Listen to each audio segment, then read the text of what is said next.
Tired of the negativity? Looking for a shot of optimism? Well, I have an inspiring story to make you smile right after this. This episode of Misfits and Crackpots is brought to you by the Well-Crafted Story Workshop.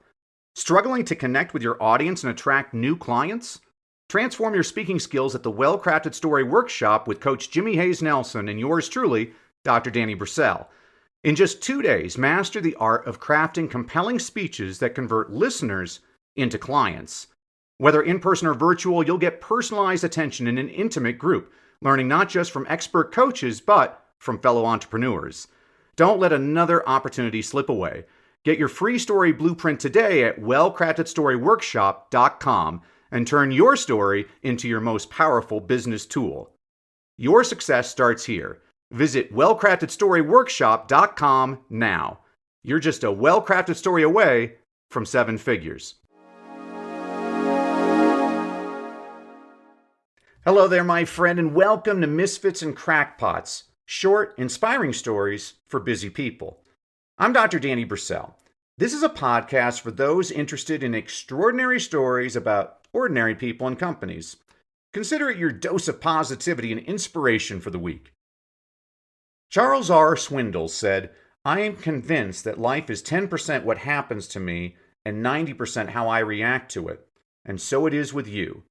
We are in charge of our attitudes." This week's success strategy: attitude is everything. She's had a lot of nicknames, but the one the farm girl deemed the worst came courtesy of her friend Brad, Tater Tot. It was all in good fun. See, Tater Tot has lived a charmed life. When she was growing up, every day felt like Christmas. After all, her family ran a Christmas tree farm in Pennsylvania.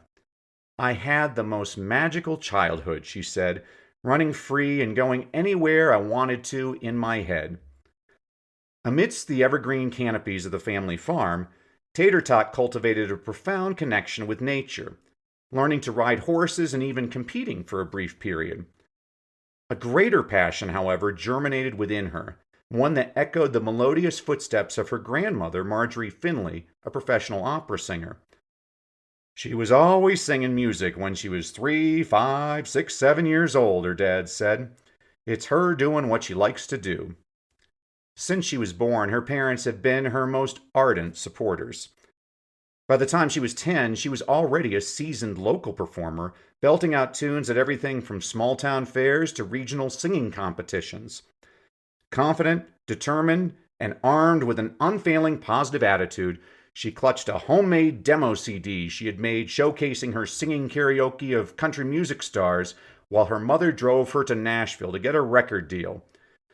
"My mom waited in the car with my little brother while I knocked on doors up and down Music Row," she said in a later interview. "I would say, 'Hi, I'm 11. I want a record deal. Call me.'" But no one called. After all, she wasn't the only young singer with dreams of a record deal. So she decided she needed to figure out a way to be different. That's when she focused on songwriting.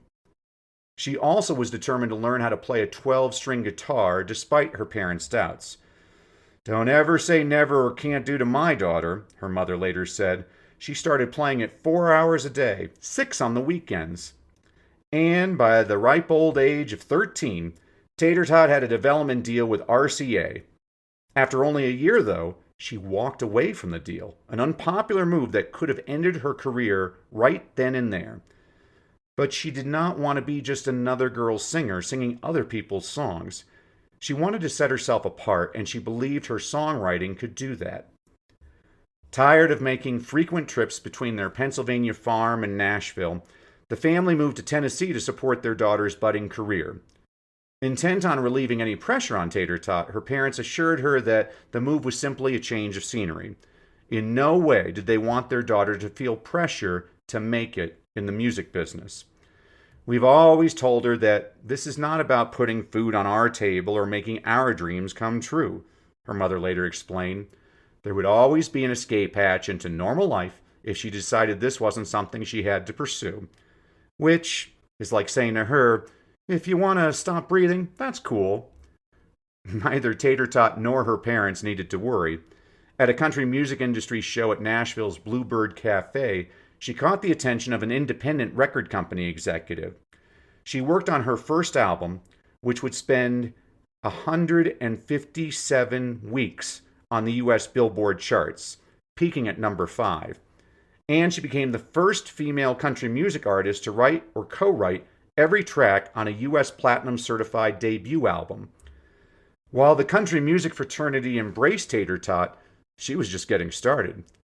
The following year, she received a Grammy Award nomination for Best New Artist. Later, she became the youngest artist to win the Grammy for Album of the Year. And by her 5th album, she ventured beyond country music to a pop-infused sound that resonated with a broader audience. As her musical journey evolved, her buoyant attitude has become a hallmark of her success. She's embraced her struggles and made them a part of her art. Her positive outlook drives her to experiment with genres and connect with her audience on a deeper level. While she boasts legions of devoted fans, anyone could learn a lot from the multiple Grammy winner. For one, she never allowed rejection to deter her from working hard to fulfill her dream. Additionally, by being authentic and sharing her personal vulnerabilities, she's managed to create song connections to her fans that makes them obsessively loyal to her. And she's managed to differentiate herself in a crowded marketplace. Her accolades continue to amass, with multiple Grammy Awards and other honors. She's been a force to be reckoned with, despite her age. Her foray into acting, philanthropy, and steadfast commitment to artistic control have only added to her mystique, as she has become a billionaire. But this musical prodigy's rise to fame and fortune is not a testament to her musical prowess, but a celebration of her resilience, positivity, and unwavering belief in herself. In the face of challenges, she has chosen to dance in the rain, echoing her belief that life is about finding joy amidst storms. It is not a fairy tale, as she has worked hard for her success. She's even endured the teasing of fellow artists like her friend Brad Paisley. When she was his opening act, he teased her by calling her Tater Tot. Tater Tot has left an indelible mark on the tapestry of modern music and pop culture. Others have nicknamed her Tay-Tay and T-Swizzle, among other names, but most of the general public knows the musical luminary and pop sensation by the name her parents gave her, Taylor Swift. See, friend, inspiration is all around us. You just have to look for it.